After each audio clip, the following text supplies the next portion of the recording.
Welcome to the CIA and welcome to the kitchen. As Dom mentioned, my name is Robert Tremblay. I'm the Associate Director of Admissions for the college as well as a 2010 graduate. And today what I wanted to give you all was really an introduction to how we go about doing food here at the college. Giving you really an introduction to the science, procedure, and technique that goes into understanding and learning about food. Our students don't really go through a process where they sit around memorizing recipes all day. That's not how we coach our students, and that's not how they learn how to approach food. It's really about understanding the science and procedure and the cooking methods that go into each and every step in the process. From there, we learn how to work in an understanding of product knowledge, so actually understanding and being able to identify each of the ingredients that we're working with, because if you don't know what's in your hand, you're not going to know how to cook it. And then from there, we work in an understanding of flavor profiles and understanding how those cooking methods combine with those ingredients, how they're going to produce different flavors for us to balance those things out and work with everything together. So from that standpoint, what we're going to be focusing on today is the technique of pan frying. If any of you were on the video chat last week where the culinary demonstration was sauté. What we're doing is kind of progressing with the amount of fat that we're working with in the pan. Sauté, we're cooking things rapidly in a limited amount of heat or in a limited amount of fat over a high heat. With pan frying, we're going to increase that amount a little bit. We're going to have about a third of the pan filled up with vegetable oil, and we're going to do a pan fry so that it comes up just partial way of the food and doesn't cover it all the way. When we talk about a deep frying element, that's when we would take it a step further and we'd actually fully submerge the product into the oil and cook it from that perspective. So when we talk about the difference between a pan fry and a deep fry, it's really the amount of fat that we're working with. So some of the differences that come into play with that is typically what we're putting into the fryer oil. If we're doing a deep fry, typically you're going to stick to starches and certain types of protein that are conducive to that, something that's usually tender and lean that's going to be able to be dipped in a batter or breaded so that you get a nice crispy outside shell, but it's really about the crunchiness of that effect from the deep frying. When we talk about the pan frying, it's a similar element to that where you're going to be coating it in either batter or breading, but you're looking to get more of a crisp brown, golden brown color on the outside. It's not going to be that intensity, that hard crunch that's typically associated with like a French fry, a potato chip, or deep fried chicken wings and things like that. So with the pan fry, it just gets a little bit different doneness on it. It's not going to be that hardcore intensity. As well, it's also a cheaper option for restaurants to do this. If you don't need to have a lot of dishes that are going into a deep fryer, doing a pan fry reduces not only the equipment you need to purchase, but also the amount of oil that you're going to be using on a day in and day out basis. It takes a lot of oil to fill up a deep fryer and go through that each and every day. So the pan fry is really a good option for restaurants that want to have limited menu items that are going to be fried to that type of cooking doneness. So what I'm going to show you all today for the pan frying aspect is we're going to do breaded chicken cutlet. I mean, one of the classics, one of the simplest things that we can kind of transfer into the pan fry, but I really want to focus with you on the technique, understanding the proper standard breading procedure, and then we're going to work in some really nice green veg. We'll talk a little bit about green vegetable cookery in just a little bit. So over here on my right, I have some vegetable oil already kind of coming up to temperature. When we talk about pan frying, as I said before, we're doing a limited amount of fat in the pan. We don't want to fill it all the way up and so fully submerge our chicken breast. We're looking for just enough to be able to come up to about a half to 2/3 of the chicken cutlet being covered by the oil. So we've got the vegetable oil kind of heating already up to about 350 degrees. That's typically the temperature that you want to have your pan at. So right before I put the chicken in, I'm going to test it with my meat thermometer and just to make sure that we're in that ballpark. You can eyeball it a little bit, but always best to have a thermometer to know exactly where you're at. The way that we're going to go about prepping our chicken for this is we're going to, as I said, do a standard breading procedure. You could use a batter and what have you with that, or just a simple dredging, but typically the standard breading procedure is the perfect element for doing a quick pan fry and things. So to start off with, I want to kind of talk a little bit about the setup that I have here.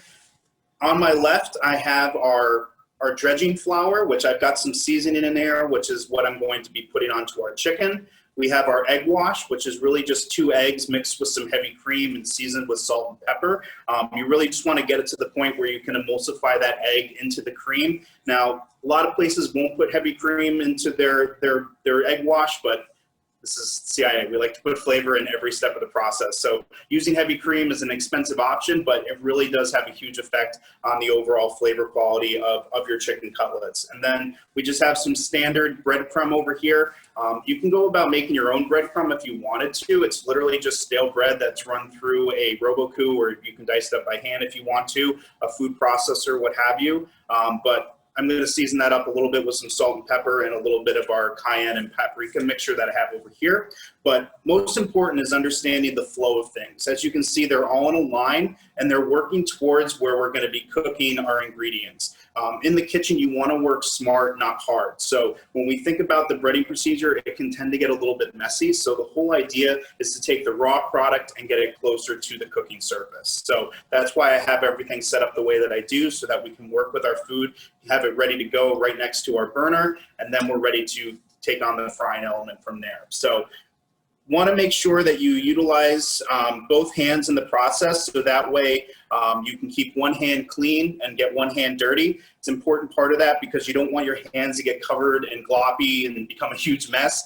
You want to make sure that you're transitioning over to one element from the other. So we're just going to dredge our chicken in our flour. This is going to be the moisture barrier really for what we're going to be cooking. So when we think about the flour, think about that as that initial coating. It's going to lock in all those juices, give a nice barrier between the egg to be able to cling to our chicken breast. And then from there, the egg wash is going to allow the glue, really serve as the glue for the breadcrumb to be able to cling to our chicken breast. So very important to work off any of the residual flour. We don't want any clumps coming up in this element. We want to make sure that we just have a nice dry dredging of our chicken breast. One important note to make is that I thoroughly dried off the chicken breast before getting to this point. I used a paper towel because, again, moisture is really the death of frying and caramelization of bread and the browning element. So you really want to be mindful of making sure that you have a nice dry chicken breast for that. So now we're going to drop it into our egg wash. It's really simple. Again, once you put it through your egg wash, just like we did with the flour, you want to make sure that you let some of that residual come off, so that way we don't end up with huge clumps and wasted breadcrumb in our next step in the process. And then we're just going to transition it right to here. Okay. I'm going to add a little bit more salt into our mixture here, a little bit more pepper, and a little bit more of our cayenne and paprika. So that way we have some nice seasoning going throughout our entire product. We started off with the flour being heavily seasoned, which we coated it with, and then we actually had seasoning in our egg wash, and now we're seasoning our breadcrumb. Now this is an important element because you want to make sure that you get a nice firm coating of the breadcrumb. You don't want to have any bare spots on there. You want to make sure that you get your coating all over the chicken breast and that you can pack it in nice and tight.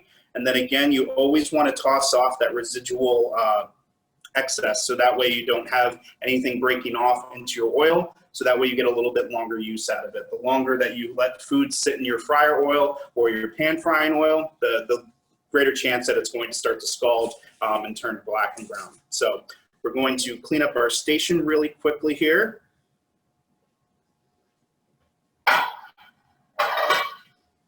Okay.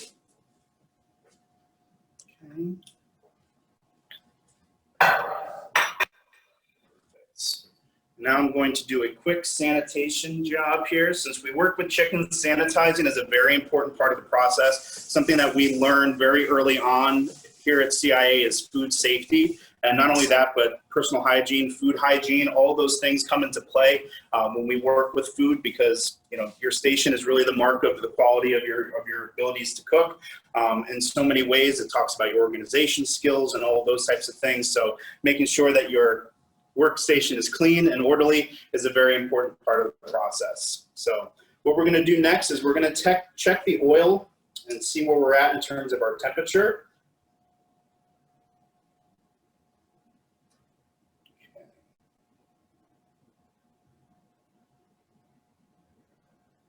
Yep, and we are perfect, right where we want to be for that.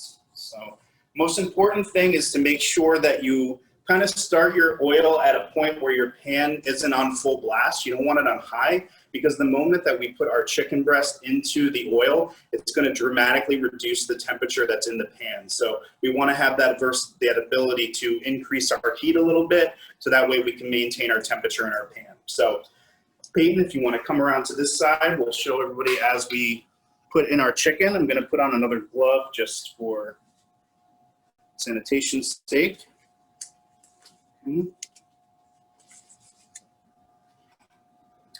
So a very important part with this is make sure that you lay the chicken breast or whatever food you're adding to your oil, you want to lay it away from yourself, so that way if it splashes, it doesn't come back on you. So a very important part. You can see we've got our oil at about 2/3 of the way up. You still have the top half of your chicken breast fairly exposed here, and that's exactly what we're looking for. I'm going to increase our heat just a little bit, just so we can maintain those bubbles, and that's what you want to really focus on here in this element, is maintaining the proper temperature in your pan. If it gets too cold in your pan, the breadcrumbs are going to soak up a lot of that oil, and it can tend to get very soggy and really kind of oversaturated and greasy. But we want to make sure that we have that nice golden brown effect, and we want to make sure that we're crisping that breadcrumb and not letting it get too soggy.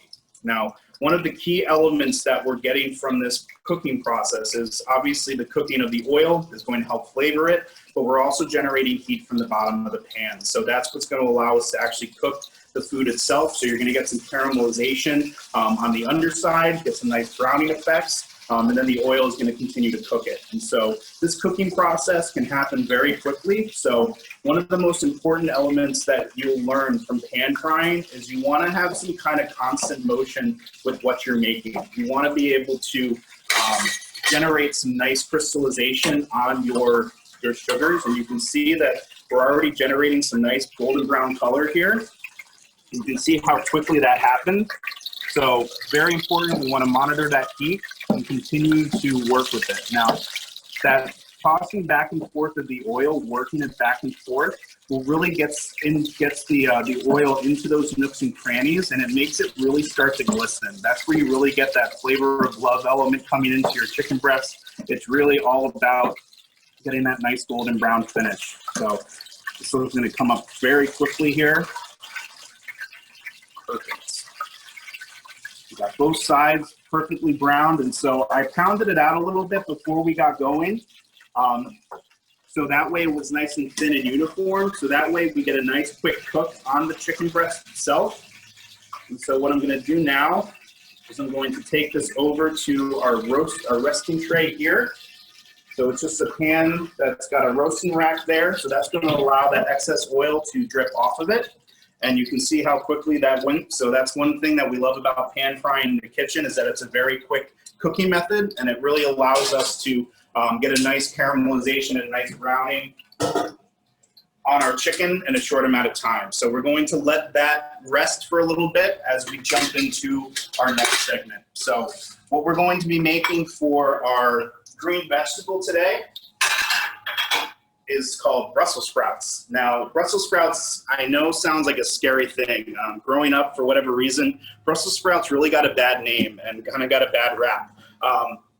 I know growing up, when my mother would make Brussels sprouts, she didn't exactly make them the right way, to say the least. I love her to death, bless her heart. However, her making green vegetables was not a glorious thing. They were never green, they were always gray, and they never tasted like anything other than badness. So when I came to CIA, and honestly, that's why I had a lot of aversions to green vegetables when I first came to the college, because I'd never experienced the proper way of cooking them. I'd never eaten them in their proper doneness. So that was an important thing, was learning the proper way to cook and work with green vegetables. And the nice thing is that there's really only one way to do that, and that's to blanch them in a big pot of water. You need a lot of space, because too much overcrowding of your pan or your pot is going to reduce your heat and that boiling effect, and it's going to turn them gray, which is the last thing that we want. And you want to make sure that that water is heavily salted, because that salt is going to not only help retain the color, the chloroform that's actually in this, the chlorophyll, I should say, that's in the green elements of your vegetables is going to be enhanced by that salt. So by doing that, it's not only going to flavor it, but it's going to have a big effect on the the coloration and making sure that they come out nice and pretty. So for our actual Brussels sprouts, I just kind of want to show you kind of the anatomy, if you will, of the Brussels sprout itself. It's actually a cabbage. So it's part of the cabbage family, and you can see it's like a little baby cabbage. If you want to come in close and take a look. So it looks just like a cabbage, just very much smaller. And really the most important thing when we talk about working with our cabbage and working with the Brussels sprouts themselves is how we go about cutting them, because they can take a long time to cook. And if you overcook green vegetables, they can also turn gray. They'll get mushy, they get nasty. It's really about doing short cooking in the pot with your green vegetables and getting them out and working with them further from there. So the best way to go about doing that is you want to take off the stem, your base, and then you're going to cut it in half. Okay. And so if we were at this point, I want you to come back in so you can see kind of the internal workings. Here you have your core, the core to the Brussels sprout itself, and then you've got the greener, lighter yellow flaky leaves that are here up top. Now, if we were going to work with these just in the half state and cut them in half, we would want to cut a slice through the core itself. So very important to score your Brussels sprouts if we were going to leave them in just their half state. We're going to do them in quarters, which is essentially the same thing. Makes them a little bit smaller, helps them cook a little bit faster. But in a lot of restaurants that I worked with, we left them halved like this. So you had to go through the process of making sure that you put a cut through that core so that way they cook all the way through and they're tender and not overly crunchy. So one of my all-time favorite foods is deep fried Brussels sprouts, and absolutely fantastic. You blanch them ahead of time, throw them in the deep fryer, get them all crispy, put some vinegar and stuff on them. It's everything you could ever want. So we're just going to dice these up really quick and add them to our bowl here. Okay. And so now we've got a nice portion of our Brussels sprouts that we're going to work with. So I'm going to go ahead and get these into our pot real quick, which I've already got the water salted, and you can see it's a very large pot for the amount of Brussels sprouts that we're working with. And that's kind of overindulgent in the fact that I wanted to kind of over-impress upon you the importance of space in the pan. Overcrowding your pan with the green vegetables, like I said before, is going to cause them to turn gray. It's not going to allow them to cook properly, and you're going to end up with a term we use at the college a lot, mouchard. So you really want to be very mindful of that element and make sure that there's plenty of space in your pot and that it's well seasoned and well salted. So we're going to let those cook for about 2 to 3 minutes, not much longer than that. I'm going to taste it real quick before we take them out officially, but we don't want to cook them all the way done. We're only doing a par cook on this because we're going to cook them again to finish them off in our frying pan. So that carryover cooking element is going to finish off the cooking process. So to talk to you a little bit about what we're going to do with these Brussels sprouts. This is one of the classic things that I learned here at the college in making Brussels sprouts. What we have here is some already pre-cooked bacon. I did it a little bit under so that way we can get a little bit more of the rendering element once we get them into the pan. We have some finely minced shallot here. We're going to use some whole butter as our cooking fat. The key ingredient here is some unfiltered apple cider vinegar. This is the good stuff. It's like $6–7 a bottle for the raw unfiltered apple cider vinegar. You can use any type of apple cider vinegar you want, but this is the good stuff right here. And then we've got just a little bit of just white general sugar that we're going to use to kind of sweeten that up. And this is going to be a balancing act between salty, sweet, and sour with the vinegar. So you think of all those things, that's true love on the palate. When you get so many different elements melding together into one, it's really a beautiful thing. And then you get the savory elements of our Brussels sprouts, just a beautiful, beautiful thing working in the kitchen. So our Brussels sprouts should be coming up pretty closely now. You can see, if you can get in the top there, you can see how bright and vibrant the color is on those vegetables. That's the important thing that we're looking for. We want them to be bright and vibrant. We don't want them to be bold and dull and nasty. We want them to have that, we want them to look alive. That's when you think about green vegetables because they come from the earth, they're vibrant. We want them to really pop on the plate as they go out to the customer. So what we're gonna do is we're gonna prepare our ice bath. So this is an important part in the process. I'm just gonna put a little bit of water in here.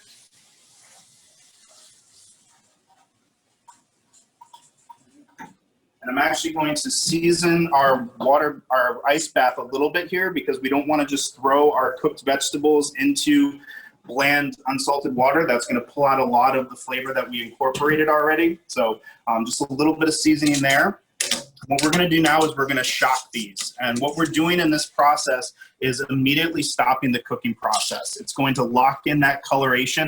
It's going to lock in the doneness, and it's going to allow us to not end up with, as I've said before, that kind of dull grayish color coming out of our green vegetables. So got to miss a couple here. We don't want to lose any. Get those out. Okay. So we're just going to let these rest for a little bit here in our pan or on our bowl. Okay. Now, one thing that you want to be cautious of is to leave them in the ice bath for too long. That can have an adverse effect on the vegetables. It's really a matter of getting them shocked immediately and then getting them out of that ice bath as soon as you can, so that way you don't have any adverse effects on it. So I'm just going to get these out real quickly. Now, ultimately, if we were going to be just serving them as these, I would definitely be wearing gloves for the plating of them. But since they're going to get cooked again, we don't have to worry about the transfer of any foodborne illnesses. So once we get to the plating process and once we get them finally cooked, then we're going to glove up and do that for that. So just a little point of interest there. We'll get that off to the side. We'll leave our vegetables over here. Okay. And so now we're going to get our pan ready. We're going to toss in our whole butter. Going to melt that down really quick. And our chicken is resting beautifully. Oh, can't wait to get that plated. We're just going to get our butter down. Perfect. And now we're going to toss in our shallots. Okay. And all we're just going to do here real quick is do a small, simple sweat on these vegetables. We want to open up those aromatics. We want to bring out those natural aromas and those natural flavors, bring a nice liveliness to the vegetables themselves. Okay. Throw in our bacon too, so that way we get some rendering out of it. I'm going to add most of it because I never have too much bacon as far as I'm concerned. So I'm just going to work that in, and so we're going to cook these down together. That way we bring out the smokiness, and as I mentioned, some of that residual fat from the bacon itself. Really going to bring a nice flavorful element to our vegetables. Okay, so we're going to cook these down. Important thing when we talk about cooking is, I say this a lot in doing demos, but it's very important, is using all of your senses and really understanding when you're working with ingredients. We can't always be stuck to a timer on a wall when it comes to working in a kitchen, especially when you're on the line, because things are going so fast. So you really have to be able to use your sense of smell a lot of times. You need to be able to use your sense of hearing and kind of understanding what's going on in the pan immediately, and also getting comfortable with testing an oil with your eyes and seeing the gloss on it and understanding a pan that's at the right temperature. So all of those things come through experience. And so that's why, you know, going through our program is so important, because you're going to get a jump start on that experience, and you're going to get a lot of the tools and tips that are necessary for you to step into the restaurant world and be that much more effective at the beginning of your career. So a very important part of that process is getting that experience and understanding those elements. And so our onions have cooked down really nicely. It's starting to smell like heaven in here with the bacon going. We're going to quickly add in our vinegar here. Okay. Too much. We want to cook this down a little bit. I'm going to add in our sugar now. Just a little bit here. We're going to continue to moderate our taste here with our sugar, because we really want it to have a nice balance here. With that acidity, that's going to really cut the fat that we have going on with the butter and with the bacon itself. It's going to add a nice balance to it. And then the sugar is going to help kind of round out the edges of that vinegar, which can be sometimes a little bit too tart, a little bit intense. But all of these flavors are going to come together beautifully for our Brussels sprouts. I'm actually going to toss those in now. Perfect. I mean, how could you say no to vegetables that have this much bacon in them? I mean, this is just perfection as far as I'm concerned. Best way to eat your vegetables is with a heaping pile of bacon in them. Beautiful, beautiful. Toss these a little bit. Give our Brussels a quick taste. just to make sure we're good with our seasoning. If not, I'm gonna add a little bit more. So good. Really don't need a whole lot of anything, to be quite honest with this. So I'm gonna cook this down a little bit more.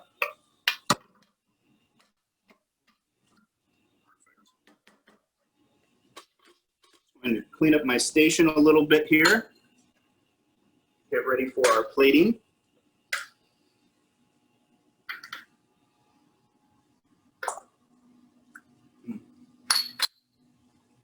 Truly my favorite side dish in terms of green veg is this. You get the saltiness and the smokiness of the bacon. You get the freshness of those Brussels sprouts, which you can see in the pan. They've still maintained that vibrant green color, which is exactly what you're looking for. They're perfectly seasoned through because we salted our water properly. Exactly what we're looking for. Okay. I'm going to kill our heat. I'm going to get our plating ready. We're going to bring back the star of the show, our beautifully pan-fried chicken breast, which has been resting and waiting patiently for us. So we're going to do a quick plating of our beautiful Brussels sprouts with bacon. True happiness right there. That's what it's all about. We're going to put a little bit extra of that sauce on there so that way we have some of that residual love for our chicken breast.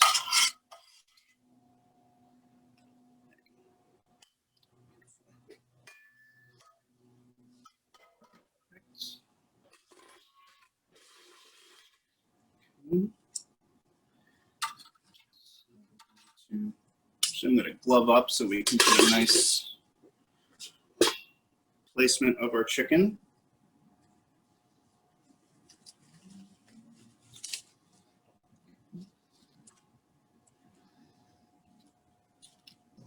Bang-a-rang, like that. And we're going to top it with some fresh chive here. And there you have it. Beautiful pan-fried chicken breast with fresh Brussels sprouts. Enjoy.